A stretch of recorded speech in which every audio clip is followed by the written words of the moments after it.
Buenas tardes a todos, queridos cardenales, arzobispos, obispos, administradores diocesanos, querido señor nuncio de su santidad en España, personal de la Casa de la Iglesia, periodistas, amigos y amigas que estáis escuchando o leyendo este mensaje.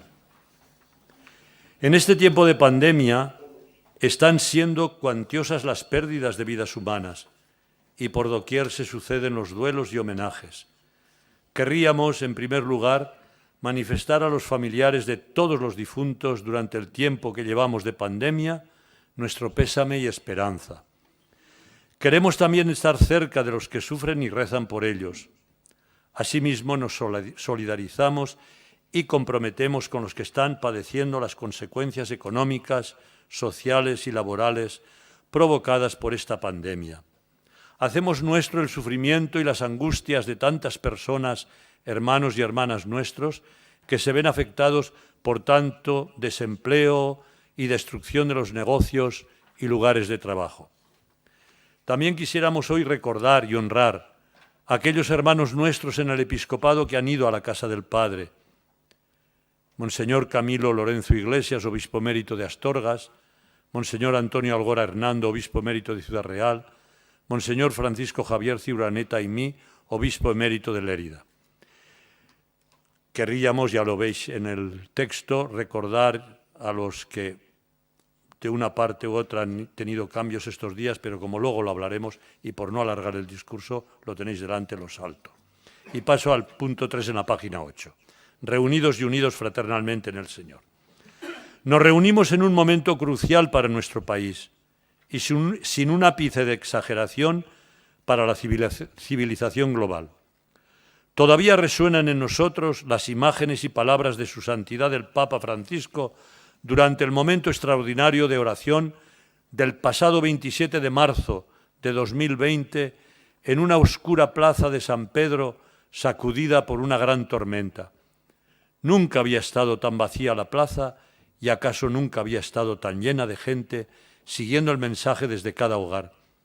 Personas de distintas religiones, creencias y nacionalidades más unidas que nunca por la insólita y dura experiencia que todos estamos sufriendo.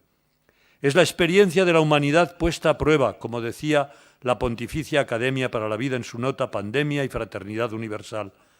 La experiencia dolorosa que llevamos meses padeciendo llevó al Papa a pronunciar aquellas inolvidables palabras como glosa de su abrazo al mundo. Decía el Papa: nos dimos cuenta de que estábamos en la misma barca, todos frágiles y desorientados, pero al mismo tiempo importantes y necesarios, todos llamados a remar juntos, todos necesitados de confortarnos mutuamente. En esta barca estamos todos. No podemos seguir cada uno por nuestra cuenta, sino solo juntos. Comprendemos que nadie se salva solo. El abrazo del Santo Padre al Señor crucificado en medio de aquel diluvio nocturno será una de las imágenes que quedarán para la posteridad. También tiene ya una dimensión histórica y universal su nueva encíclica Fratelli Tutti, en la que resuenan esas mismas palabras al reflexionar sobre la fraternidad y la amistad social. En medio de la zozobra mundial provocada por esta pandemia, Fratelli Tutti viene a ofrecernos las claves para superar integralmente esta crisis sanitaria que hiere a nuestro mundo y a contribuir al renacimiento de la humanidad. Esta Carta Magna recoge el sentir más hondo de la gente. La humanidad anhela vivir fraternalmente y actuar unidos como una familia. Anhela que la diversidad de voces no impida el diálogo y el encuentro de todos. El marco de nuestra civilización mundial está dañado. Ya hacía tiempo que el mundo estaba desajustado y esta pandemia no ha hecho sino visibilizar y agudizar el desproporcionado estado de las desigualdades económicas y sanitarias, las gravísimas consecuencias de la destrucción de los ecosistemas, el interés egoísta y polarizador de los populismos irresponsables y, sobre todo, nos hace ver lo lejos que estamos de sentir y comportarnos como una única familia humana. Punto 4. El impacto de la COVID. La primera ola de la pandemia llevó a que en tan solo 3 meses ya hubiera poblaciones confinadas en todos los meridianos de la Tierra. Este coronavirus ha provocado un tornado que, si por un lado está catalizando todos los males de nuestra época, por otro lado también está provocando la activación de multitud de fuerzas tendentes al bien que queremos alentar y favorecer, vengan de donde vengan, pues como dijo Jesús, el que no está contra nosotros está a favor nuestro. No es la enfermedad que más mata del planeta, ni el mal moralmente más destructivo, pero es un fenómeno con la potencia para crear una discontinuidad en la conciencia de la humanidad. La pandemia es global, rápida, disruptiva, trastorna todos los pequeños detalles de la vida cotidiana, como las más amplias operaciones internacionales, afecta a cada barrio y al mundo en su conjunto. Esta situación hace que nuestra sociedad tenga que ser operada a corazón abierto, utilizando una imagen quirúrgica. Por ello, requiere toda nuestra atención, nuestros mayores esfuerzos y el empleo activo de todas nuestras capacidades para no dejar que el virus infecte nuestras almas con el egoísmo y la tentación del sálvese quien pueda. La COVID-19 nos ha conmovido especialmente con las heridas y esquinas que permanecen oscuras en nuestra sociedad. Nos ha hecho mirar superando la invisibilidad y la ceguera. Es muy importante que la pandemia siga abriendo nuestros ojos y nuestros corazones a las personas sin hogar, a quienes sufren soledad, a los inmigrantes y refugiados varados en las fronteras, a las mujeres víctimas de trata y prostituidas, a las personas que están en prisión, en alojamientos colectivos. Por muy intenso que esté siendo el dolor de nuestro país, deseamos seguir atentos y comprometidos con el lugar de la tierra donde más está sufriendo esta y otras pandemias como la violencia, el hambre, el racismo o la destrucción forestal de la Amazonía. Punto quinto, gratitud. Los estados de crisis también hacen emerger el bien en el corazón de cada persona e impulsan lo mejor de nosotros mismos, nos elevan y hacen trascender. La reacción contra la pandemia ha mostrado la grandeza del servicio y la entrega incluso de la propia vida, como han demostrado tantos profesionales esenciales, muchos de ellos católicos y miembros de la Iglesia. Agradecemos de corazón su entrega y servicio. También queremos agradecer la labor de sacerdotes, religiosos y laicos que han estado dando asistencia espiritual en la manera que ha sido posible a muchos enfermos y a familias en las peores circunstancias. Valoramos el gran esfuerzo y la buena voluntad de todas las instituciones que han trabajado incansablemente por el bien de todos los ciudadanos. Humildemente debemos reconocer y agradecer también la labor de las instituciones de la Iglesia durante este tiempo convulso que estamos padeciendo. La Iglesia ha cooperado y sigue cooperando con las instituciones públicas y privadas en todo lo que se nos ha solicitado y en lo que estaba en nuestras manos dar y hacer. Junto con muchas iniciativas vecinales, desde parroquias y centenares de redes del bien, hemos repartido miles de toneladas de alimentos. Hemos ayudado a muchas personas en situaciones de dependencia, soledad y angustia, a las que hemos acompañado en el trauma y en el duelo. Hemos intentado resolver los más diversos problemas de la gente durante el confinamiento y seguimos en ello. La Iglesia ha multiplicado exponencialmente su atención a las personas y a las familias vulnerables a través de Cáritas y de la numerosa red de entidades impulsadas por todo tipo de instituciones y comunidades cristianas. La actividad sacramental y espiritual de la gente ha quedado físicamente afectada por las normas de confinamiento. Ante estas limitaciones queremos agradecer la respuesta tan creativa y vital que se ha suscitado en forma de miles de iniciativas de celebración, plegaria, meditación o reflexión, promovidas desde parroquias, escuelas, universidades, comunidades laicales, redes digitales y los más variados espacios. Las redes se han convertido en un gran instrumento para la celebración y transmisión de la fe. El teléfono ha sido una gran herramienta para la escucha y el acompañamiento espiritual. Las videoconferencias han sido el medio oportuno para poder mantener viva la llama de los diversos grupos de fe, de matrimonios, de revisión de vida o de formación. Los medios de comunicación y las revistas de la Iglesia han hecho un especial esfuerzo por comunicar en este tiempo. En realidad, todas y cada una de las instituciones eclesiales han hecho y están haciendo un esfuerzo creativo extraordinariamente generoso para servir mucho mejor. No podemos ocultar nuestro dolor ante la imposibilidad de atender a muchos pacientes durante la enfermedad y particularmente en los últimos momentos de su vida por la escasez de material de protección. Confiamos en que se haya aprendido de la situación y de ahora en adelante se reconozca la importancia del acompañamiento o asistencia espiritual durante la enfermedad.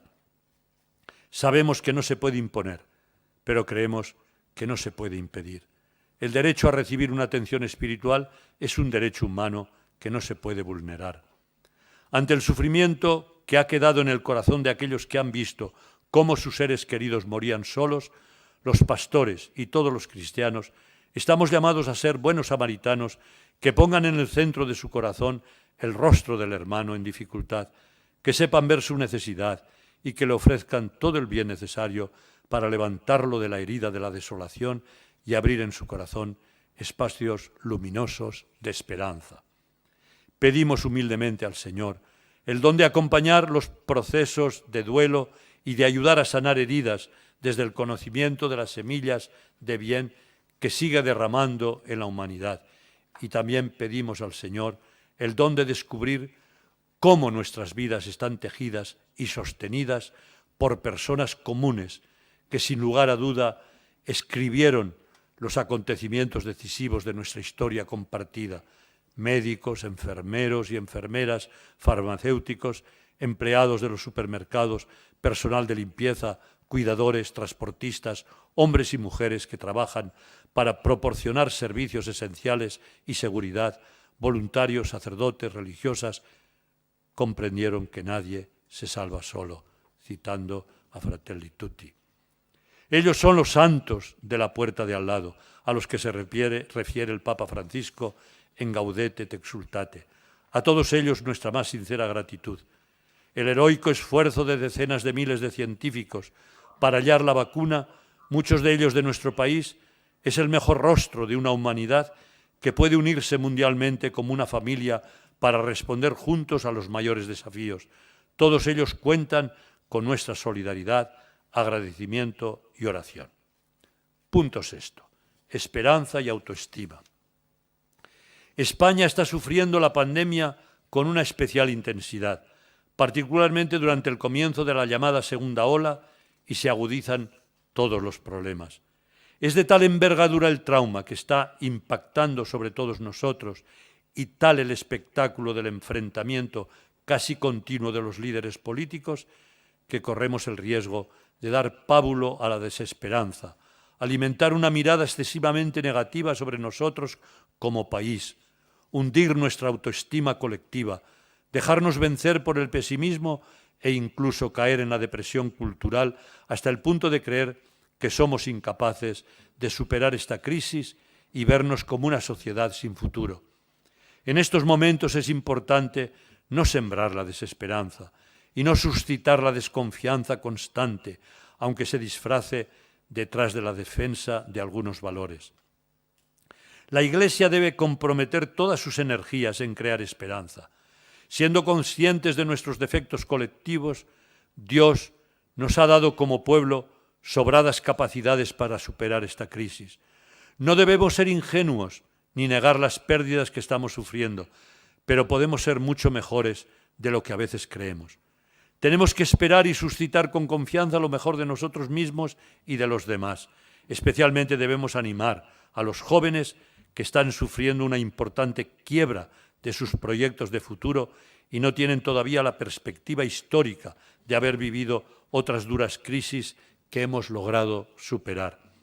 Por mucho que las malas noticias destaquen y se acumulen, debemos ser un pueblo de esperanza que eleva el espíritu hacia las cosas grandes y se abre a grandes ideales que hacen la vida más bella y digna.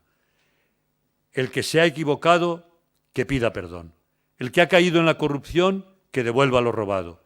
En nuestro país debe haber espacio y tiempo para el arrepentimiento y para el perdón. Recordemos que el juicio de cada uno solo corresponde a Dios. Es momento para pedir al Padre que nos conceda la virtud teologal de la esperanza, que sabe mirar en profundidad, que sabe descubrir en las pequeñas cosas que la bondad siempre llega más lejos que cualquier mal, que la verdad es más profunda que la mentira y que la belleza siempre es mayor que el horror. Imploro el don de una esperanza concreta que reconozca y dé valor a todo lo positivo que emerge en la vida de cada persona, de cada familia y de la sociedad en su conjunto.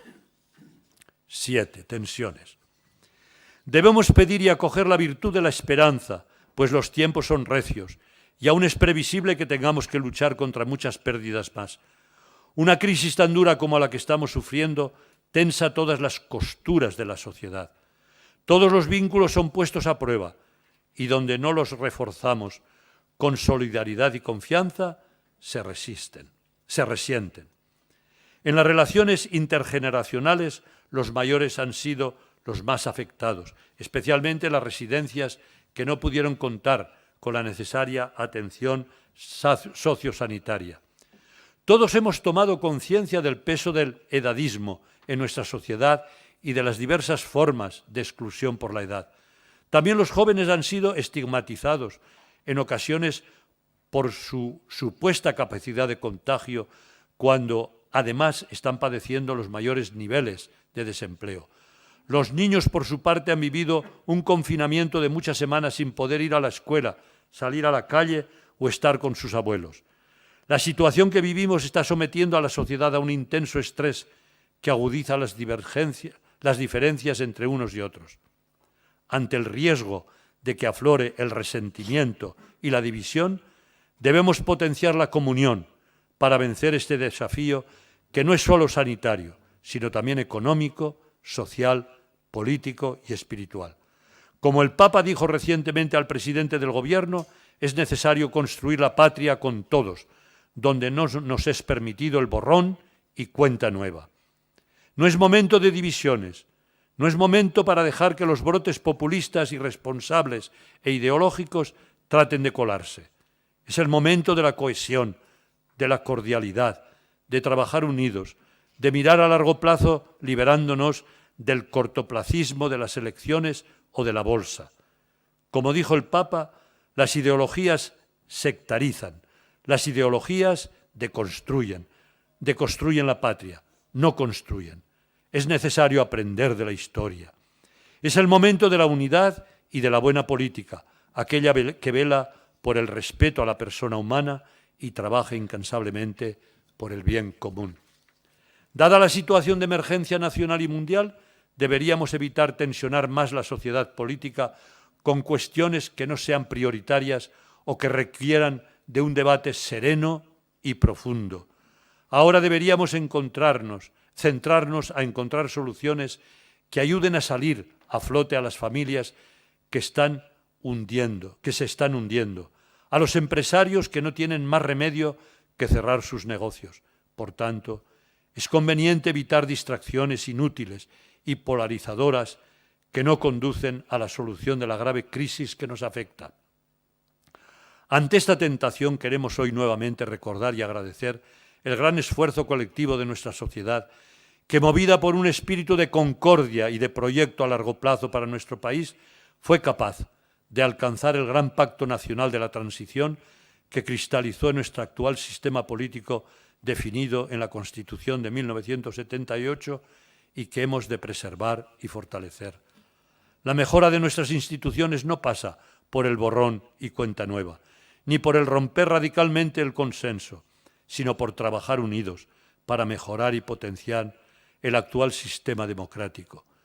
La mejora de nuestro sistema político constitucional y democrático de derecho no puede pasar por las propuestas de deslegitimar y poner en peligro a las instituciones básicas que han mantenido durante estas décadas aquel gran acuerdo nacional y han dado a nuestro país prosperidad y convivencia en la diversidad de sus pueblos. Se trata de acoger todo lo bueno que hay en ellas y mejorar o corregir todos sus fallos y limitaciones. Tenemos que recuperar el espíritu de concordia. que hizo posible que tras una durísima guerra entre hermanos y el largo periodo del régimen franquista, nuestros mayores, haciendo política del bien común, fueran capaces de llegar a acuerdos que exigieron sacrificios, generosidad y confianza mutua. Hemos de preservar la memoria de ese legado que forma parte de lo mejor de nuestra historia, para que los españoles podamos seguir construyendo juntos un proyecto digno de futuro. Fuimos capaces de perdonarnos, de reconciliarnos, de programar unidos la España del futuro. Hagamos pues ahora lo mismo. No caigamos en el virus de una polarización que haga imposible tender la mano e incluso dialogar con el que piensa diferente. Hoy es una urgencia generar espacios y actitudes de reencuentro.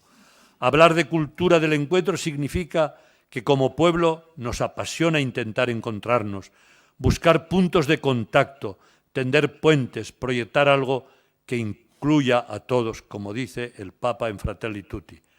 No es una utopía, sino que hay formas y métodos concretos que propician esos encuentros cívicos y llevan a que quienes piensan distinto cultiven entre ellos una amistad cívica capaz de alumbrar proyectos comunes. Fratelli Tutti nos exhorta a buscar caminos concretos porque es posible reconocer a cada ser humano como un hermano o una hermana y buscar una amistad social que integre a todos. Y también convoca al conjunto de la sociedad y especialmente a los políticos y líderes mediáticos y públicos al cultivo de la amabilidad.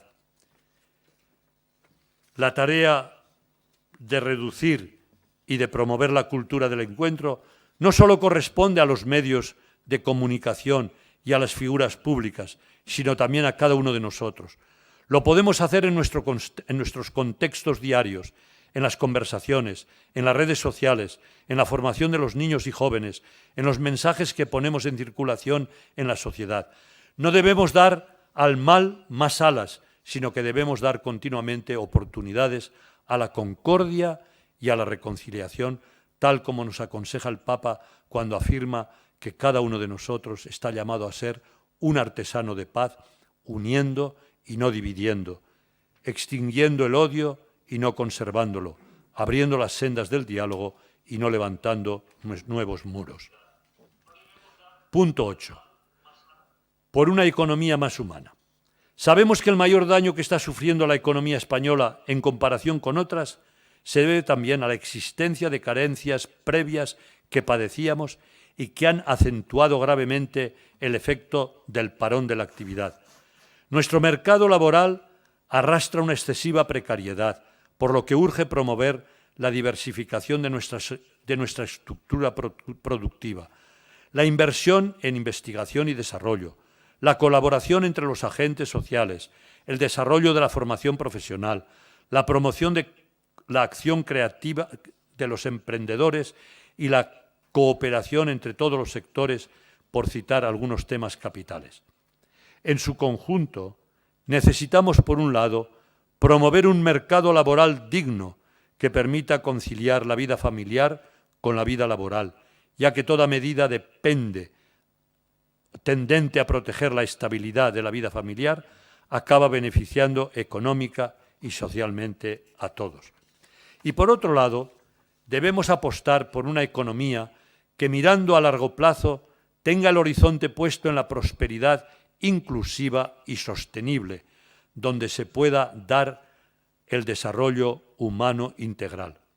Si la sociedad en su conjunto está sufriendo, esa fragilidad se multiplica entre las personas y familias que están en situación de exclusión o al borde de la misma por el desempleo.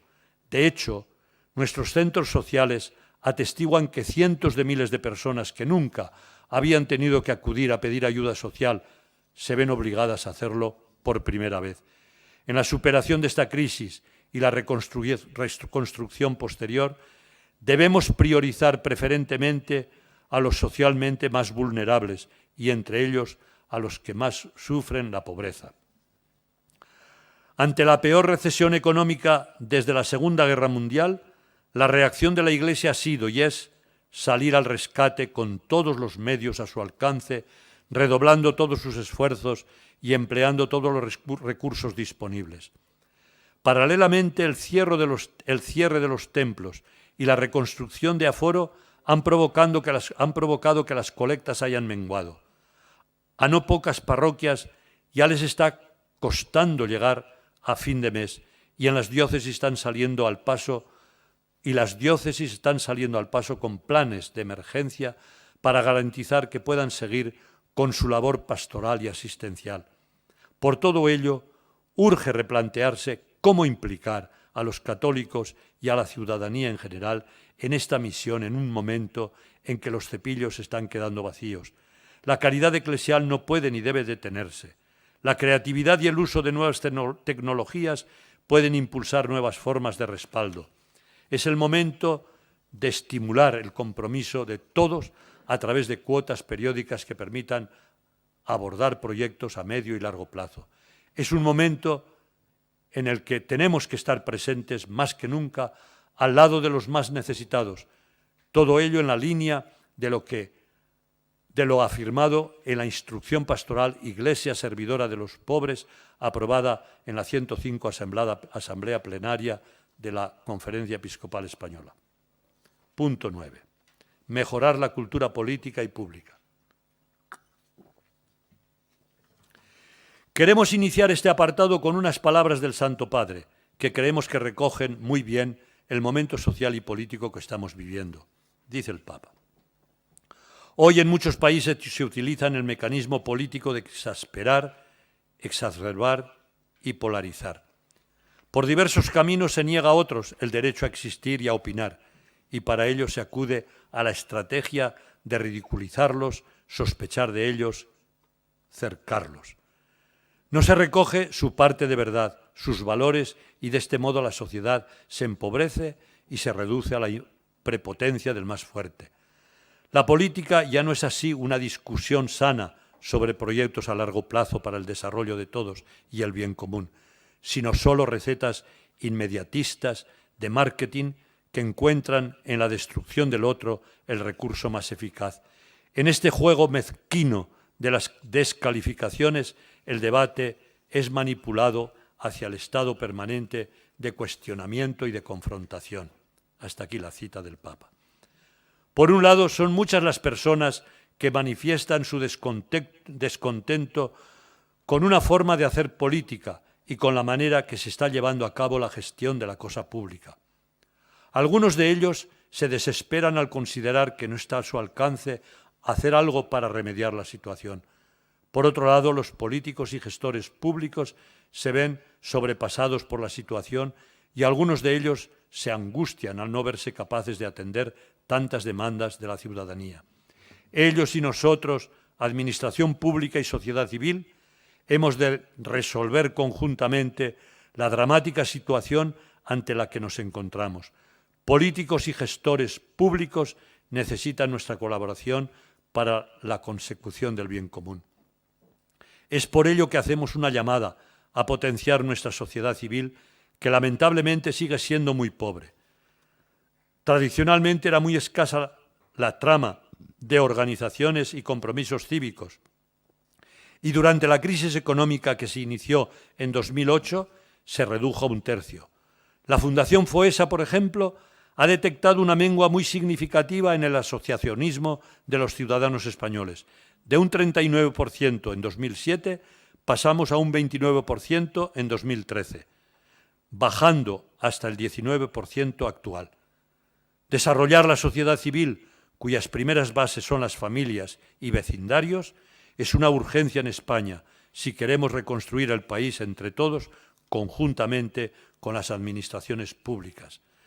Las instituciones de la sociedad civil ejercen una labor moderadora de la vida política, estimulan y procesan la cultura de discernimiento público, aportan alternativas y emprenden soluciones, motivan y guían a sus participantes en sus funciones profesionales, vecinales y ciudadanas. En suma, hacen posible la cooperación transversal y aseguran el principio de subsidiariedad que debe garantizar el Estado. Sin ellas, se produce una profunda desconexión entre la base de la sociedad y los gobernantes. Sin esta fuerza cívica mediadora y creadora, se hace más probable una instrumentalización política y se pierde la oportunidad de realizar entre todos un servicio cooperativo y conjunto al bien común. Apostamos, pues, por idear un proyecto común compartido y desarrollado entre todos. El Papa Francisco reconoce el papel necesario e imprescindible de la política. Dice: para muchos la política hoy es una mala palabra y no se puede ignorar que detrás de este hecho están a menudo los errores, la corrupción, la ineficiencia de algunos políticos. A esto se añaden las estrategias que buscan debilitarla, reemplazarla por la economía o dominarla con alguna ideología. Pero, ¿puede funcionar un mundo sin política? ¿Puede haber un camino eficaz hacia la fraternidad universal y la paz social sin una buena política?, dice el Papa. Como decía el Concilio Vaticano II, la Iglesia alaba y estima la labor de quienes al servicio del hombre se consagran al bien de la cosa pública y aceptan las cargas de este oficio. Solo la concordia, el consenso y la cooperación nos hacen crecer como país. Tanto quienes están en responsabilidades en los diferentes niveles de gobierno nacional, regional o local, como quienes están en otras responsabilidades parlamentarias y en su conjunto, todos los poderes públicos deben contribuir a mejorar la cultura política en un momento clave para nuestro país. Necesitamos más que nunca de su liderazgo y de su testimonio. Nos comprometemos a orar intensamente por todos ellos. Finalmente, hacemos un llamamiento a superar las posiciones tendentes a enfrentar sector público y privado, iniciativa pública e iniciativa privada. Pongamos la mirada en algunos países de nuestro entorno donde la colaboración entre las instituciones públicas y privadas, entre las que se encuentra la Iglesia, no solo es algo muy habitual, sino que además es un medio mucho más eficaz y eficiente para la promoción del bien común, aprovechando las grandes sinergias y evitando la duplicidad de iniciativas, la pérdida inútil de recursos económicos y materiales. Abogamos, pues, por potenciar la complementariedad y la cooperación entre instituciones con la mirada puesta en el bien común de los ciudadanos. Todos trabajamos por el bien de la sociedad y queremos edificar la patria entre todos. Punto 10. Pacto educativo. En todos los campos de la vida social, cultural y profesional y educativa, la Iglesia quiere aportar un valor social positivo y constructivo. Es su misión continuar trabajando por el bien de las personas y de la sociedad. La labor de la Iglesia en el ámbito educativo es relevante. No solo atiende a casi 2 millones de familias, muchas de ellas en los enclaves más pobres y populares de nuestra sociedad, sino que además promueve proyectos de investigación, innovación y desarrollo para el conjunto de profesores y centros del sistema educativo. A este servicio de educación reglada se une la acción social de una multitud de entidades de educación en el ocio y en el tiempo libre de inspiración cristiana que fuera del horario escolar trabajan para fomentar la equidad, la formación a menores vulnerables y el desarrollo humano e integral de cada persona. En el episodio de grave crisis social que atravesamos, sabemos que debemos intensificar nuestro compromiso educativo, especialmente allí donde más se sufre. Hacemos nuestra la llamada del Papa Francisco a todas las naciones e instituciones a participar en un pacto educativo global con el fin de alcanzar un acuerdo que permita generar un cambio a nivel planetario que promueva una educación que sea creadora de fraternidad, paz y justicia. Tenéis aquí lo que el Papa dice, abogando por una educación cuyos objetivos sean, y saltamos un poquito al final, después de la cita del Papa, y sigo leyendo. Se trata, por tanto, de ponernos todos de acuerdo para fomentar un nuevo humanismo que contribuya a la formación de personas abiertas, responsables, dispuestas a encontrar tiempo para la escucha, el diálogo, la reflexión y capaces de construir un tejido de relaciones familiares entre generaciones y con las diversas expresiones de la sociedad civil. El clamor de la inmensa mayoría de la sociedad por un pacto educativo en España que sea a largo plazo y que incorpore a todas las fuerzas políticas y también a las entidades civiles y religiosas activas en el campo de la educación, no ha cesado de crecer. Sería conveniente que de este pacto educativo pudiera concretarse una ley sólida que no sea objeto de debate con cada cambio de color político en el gobierno. La Iglesia y todas sus instituciones educativas se suman a este pacto educativo global propuesto por el Papa Francisco con el fin de formar personas capaces de amar y ser amadas, dispuestas a ponerse al servicio de la comunidad. Por eso, lamentamos profundamente todos los obstáculos y trabas que se quieren imponer a la acción de las instituciones católicas concertadas.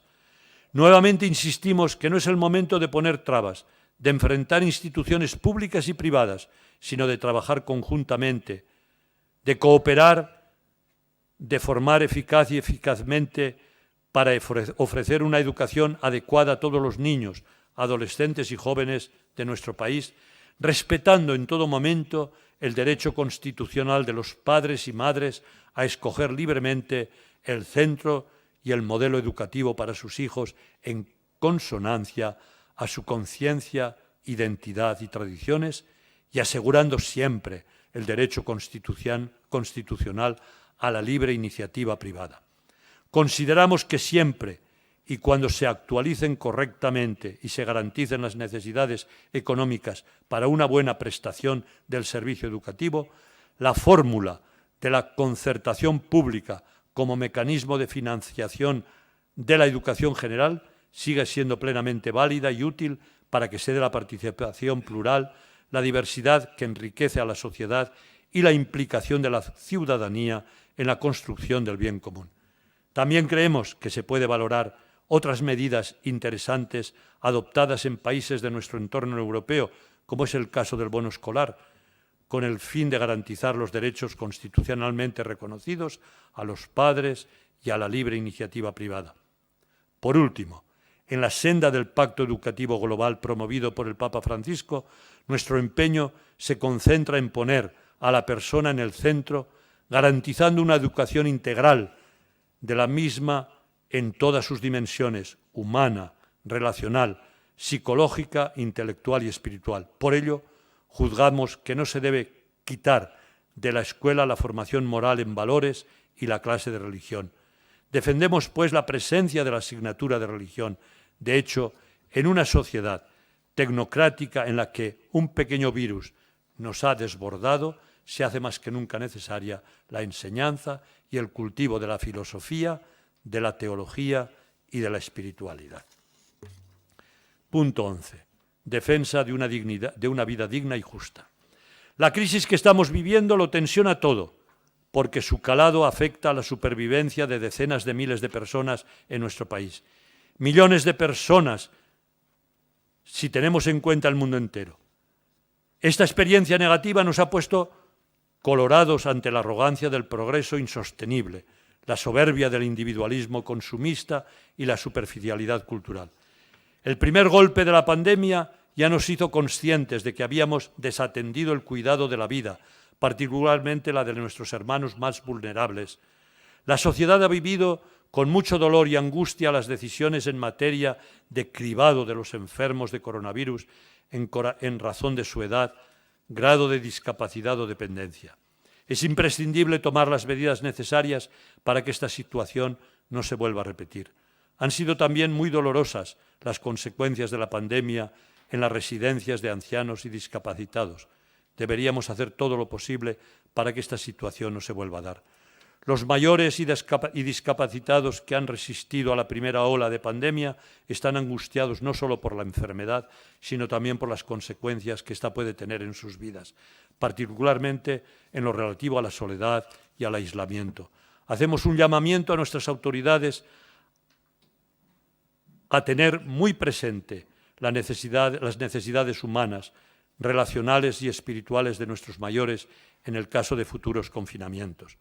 Asimismo, en el supuesto de nuevos confinamientos en nuestros hogares, será muy necesario que esta medida tenga muy en cuenta también la situación personal de muchas familias que habitan en viviendas muy pequeñas o en pequeñas habitaciones. Será necesario que las autoridades tengan muy presente esta situación de particular vulnerabilidad por adoptar medidas excepcionales que tengan especialmente en cuenta a dichos hermanos y hermanas. Esta pandemia nos está empujando a recuperar el valor de la vida y de una manera particular la de nuestros mayores y la de las personas que viven con más soledad y aislamiento. Hemos tomado conciencia de la importancia de cultivar sus relaciones humanas y familiares para proteger su salud y sus ganas de vivir. Tarde o temprano llegan a nuestras vidas el dolor, la enfermedad o la ancianidad y por ello es absolutamente necesario que tengamos un sistema sanitario residencial de medicina del dolor y de las curas paliativas que cubra todo nuestro país y del que nadie quede excluido. Todas las personas merecen un trato humano y fraterno por parte del resto de la sociedad. Ante el sufrimiento que derriba a las personas, algunos proponen la eutanasia como solución. Nosotros, ante este grave dolor humano, apostamos por una cura integral de las personas que trabaje todas sus dimensiones, médica, espiritual, relacional y psicológica. Necesitamos centros sanitarios pensados para el bien de la persona que aprovechen la belleza de la naturaleza. No dejaremos nunca de repetir que no hay enfermos incuidables, aunque sean incurables. La vacuna contra la tristeza, el dolor, la soledad y el vacío existencial de las personas enfermas no puede ser única y exclusivamente la eutanasia. Esta medida no sería ni la más justa, ni la más humana, ni la más fraterna. Existe una técnica y una experiencia de los últimos cuidados que logra paliar el dolor, pacificar la agonía y evitar sufrimientos a las personas en el final de su vida. Las antiguas propuestas eutanásicas que aún siguen tratando de imponerse en el siglo XXI no siguen la lógica del cuidado al final de la vida, sino de la anticipación de la muerte, fomentando el suicidio asistido. No caben ser catalogadas como derecho subjetivo, sino como un falso derecho de elegir una muerte definida inapropiadamente como digna solo porque ha sido elegida. Así se produce una derrota del ser humano y una victoria de la cultura del descarte que resquebraja los deberes inderogables de la solidaridad y fraternidad humana y cristiana. La sociedad en su conjunto debe promover una ética del cuidado y del reconocimiento personal, no legislaciones y lógicas superficiales e individualistas que extiendan la cultura de la muerte y fomenten el subjetivismo moral, la marginación y estigmatización de las personas con discapacidad o que padecen enfermedades crónicas o de las personas dependientes, y llevan a que algunos vean como legítimo que sea razonable que mueran anticipadamente. Eso multiplica la exclusión social, la minusvaloración y la denigración de quienes viven en esas condiciones. Hacemos una llamada a los legisladores y al conjunto de la sociedad a comprender que debemos ser mucho más hondos y respetuosos al pensar esas situaciones de sufrimiento humano. Una sociedad que no cuida a sus mayores y a sus enfermos es una sociedad que se va muriendo lentamente. Queremos, pues, renovar nuestro compromiso irrenunciable con la defensa de la dignidad incondicional de cada ser humano, desde el momento de su concepción y con un morir digno en el que la vida sea plenamente humana y pacífica hasta el final, excluyendo tanto la anticipación de la muerte como su retraso mediante el ensañamiento terapéutico. La comunidad cristiana quiere cooperar con todos para construir esta sociedad de los cuidados a los más vulnerables. Punto 12. La encíclica Fratelli Tutti, que estas semanas estamos acogiendo e interiorizando, nos propone que amemos a nuestros hermanos más allá de las fronteras geográficas y existenciales. El Papa nos señala con especial insistencia el riesgo que amenaza a las personas migrantes y que parece haber cuajado en ideologías xenófobas que ceden a la tentación de hacer una cultura de muros. A nadie le agrada tener que abandonar su hogar, su familia, sus amigos y su país para tener que emprender un viaje peligroso y lleno de obstáculos a otras tierras lejanas, con otra lengua y otra cultura para empezar de cero.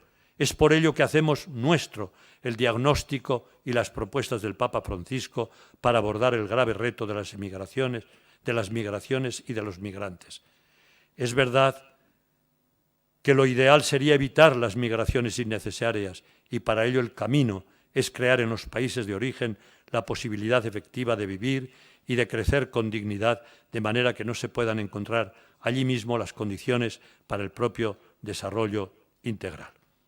Nuestros esfuerzos ante las personas migrantes que llegan pueden resumirse en 4 verbos, como dice el Papa: acoger, proteger, promover e integrar. Punto 13. Complementar y paliar las debilidades de la comunidad internacional. El Concilio Vaticano II, en la Constitución Gaudium et Spes, nos recuerda una misión muy particular de la Iglesia por el bien común de toda la humanidad. Afirma el Concilio: como no está ligada a ninguna forma particular de civilización humana, ni al sistema político, económico o social, la Iglesia, por esta universalidad, puede constituir un vínculo estrechísimo entre las diferentes naciones y comunidades humanas, con tal que ellas tengan confianza en ella y reconozcan efectivamente su verdadera libertad para cumplir tal misión. Haciendo nuestro este mandamiento o este mandato del Concilio Vaticano II, queremos, como no podría ser de otra manera, ofrecer al género humano la sincera colaboración de la Iglesia para lograr la fraternidad universal. La Iglesia tiene una intensa conciencia de la necesidad de crear las condiciones para la cohesión, la cooperación y la fraternidad, tanto en nuestro país como en el ámbito internacional. Salto este trozo para no alargarme, paso al punto 14.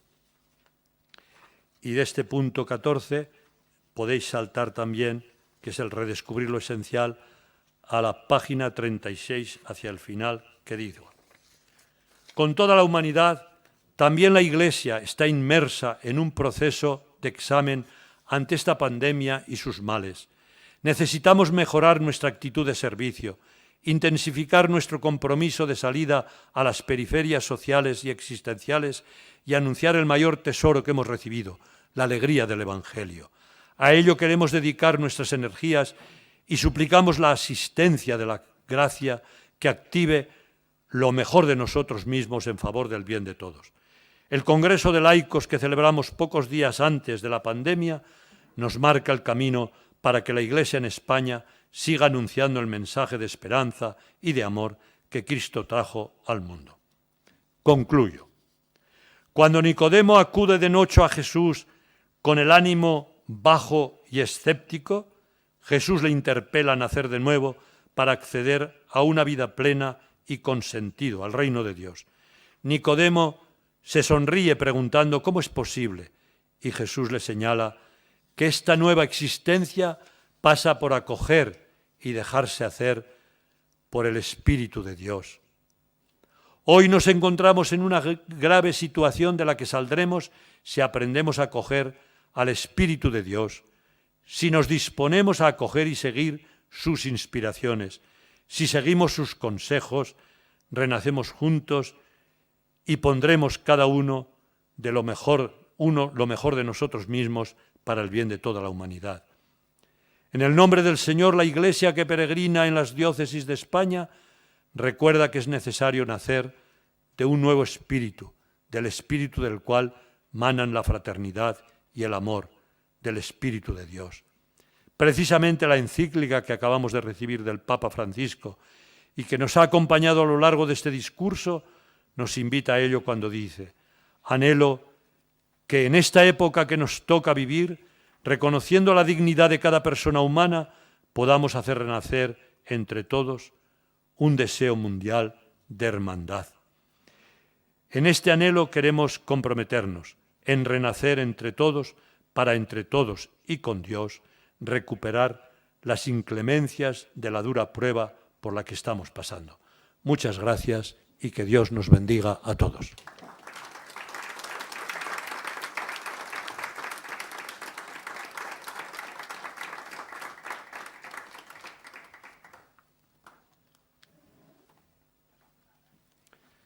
Y en estos En estos momentos le damos la palabra al señor Nuncio, representante de su santidad en España.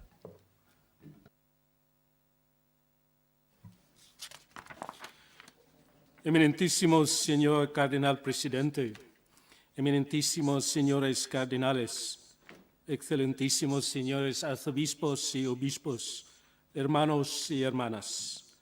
Acogiendo la invitación presentada por el eminentísimo señor cardenal Juan José Omelia, presidente de la Conferencia Episcopal Española, me es sumamente grato poder saludarles. A la vez expreso mi agradecimiento por este gesto de comunión con el Santo Padre, el Papa Francisco. A todos ustedes, así como a las iglesias particulares que presiden en la caridad, les comunico la sensible cercanía, el saludo y la bendición del Papa, a quien tengo el honor de representar en España.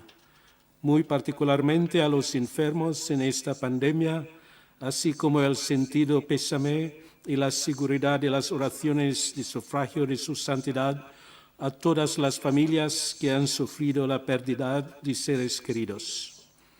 La observancia de las medidas sanitarias hace que, en la presente ocasión, el encuentro adopte este peculiar formato entre presencial física y telemático.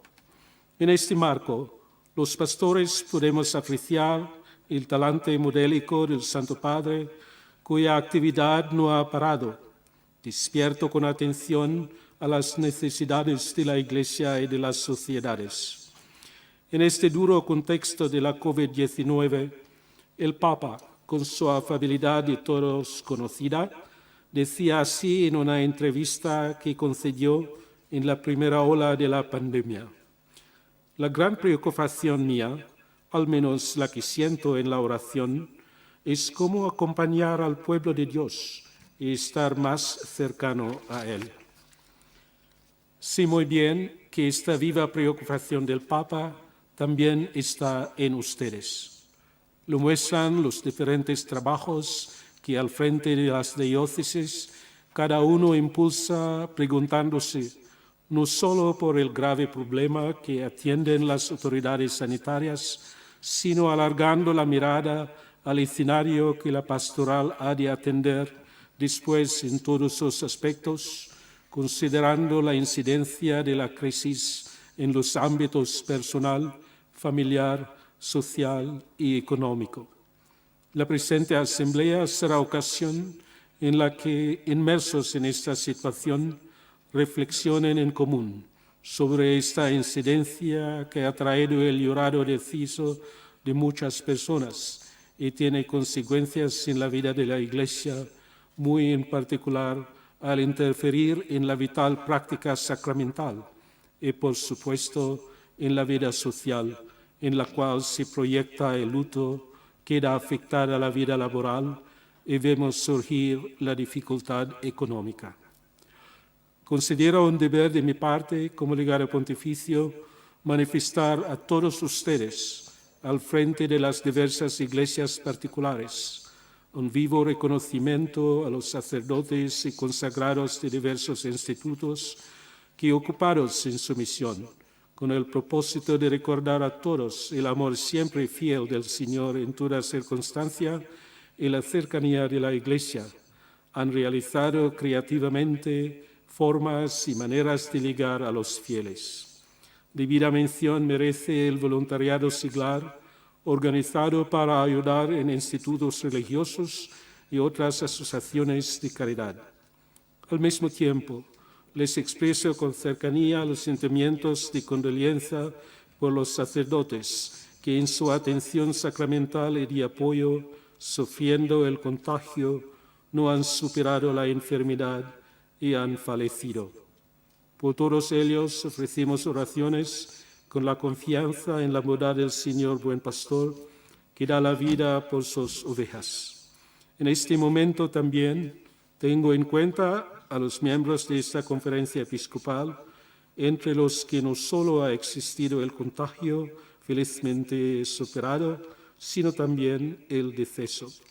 El pasado 15 de octubre fiesta de Santa Teresa de Jesús, falleció por la COVID-19 Su Excelencia Monseñor Antonio Algora Hernando, obispo emérito de Ciudad Real. Hace 5 días, el 11 de este mes, falleció también el señor obispo emérito de Lleida, Monseñor Francesc Javier Ciuraneta Aimí, aunque no sea un caso de la COVID-19. Les recordamos antes el Señor. Asimismo, tenemos sensiblemente en cuenta, con profundo sentimiento de gratitud, en primer lugar, al personal sanitario, médicos, enfermeras y enfermeros. Sus esfuerzos merecen el reconocimiento de toda la sociedad, al que con gusto nos sumamos. También las fuerzas del orden público y a todas aquellas colectividades profesionales que nos facilitan el cada día con sus imprescindibles servicios que afectan a la manutención y sostenimiento digno. Valoramos y admiramos la aportación de cada uno, asumiendo riesgos por la salud de los conciudadanos. En todos ellos vemos la actuación providente de Dios que cuida de cada vida, pidiéndole luz en las investigaciones médicas y ánimo generoso en la acción de cada colectivo para bien de todos. Esa situación de duración ahora incierta pasará. Por eso el Papa nos recuerda este principio. Con creatividad, dice el Papa, cuidar el ahora, pero para el mañana. Resérvense para mejores tiempos, porque en esos tiempos recordar esto que ha pasado nos ayudará. Cuídense para un futuro que va a venir, y cuando llegue ese futuro, recordar lo que ha pasado les va a hacer bien. Me parece que este pensamiento completo realista puede alentar los trabajos señalados en el programa de la presente Asamblea, los cuales afectan a la marcha inmediata de la conferencia en su ordenamiento y propósitos de fines pastorales en el próximo quinquenio 2021-2025 e estudia la siempre pendiente atención a las vocaciones sacerdotales en su necesario número y urgente formación, siguiendo las disposiciones de la Santa Sede en la última ratio, como hombres verdaderamente entregados en todo al Señor y a la proclamación íntegra del Evangelio. Asimismo, deseo resaltar la importante reflexión sobre la vida parroquial en la instrucción de la Congregación para el Clero por decisión del Santo Padre, la conversión pastoral de la comunidad parroquial al servicio de la misión evangelizadora de la Iglesia del pasado 20 de julio del presente año, a fin de conferir a la parroquia un sentido misionero, con la implicación de todos los miembros del pueblo de Dios. Dejándonos contagiar por el amor, no por el virus, como nos invita el Papa, aseguro a los miembros de esta conferencia episcopal mi oración para que sus trabajos incentiven la generosidad de los corazones, distinguiendo el nivel práctico y más inmediato que avisa la prudente búsqueda de la salud del nivel más profundo y decisivo que está en el amor. Compete a la tarea que Cristo ha dado a los santos apóstolos y a sus sucesores sacar a los hombres de las sombras atávicas que proyecta la experiencia de su vulnerabilidad, a fin de que, siempre consciente de su libertad, no quede a merced de un oscuro albur, ni pierda de la mano las riendas confundido en un porvenir incierto. La fe en Cristo, muerto y resucitado, nos da un mensaje comprometido y lleno de esperanza, pues, como dice San Pablo, para la libertad Cristo nos ha hecho libres. Que María, Madre de los que sufren, acuda en remedio nuestro y de todos los hombres que luchan por la protección de los más vulnerables y débiles. En nombre del Santo Padre, muchas gracias por su labor pastoral y muchas gracias por su amable atención.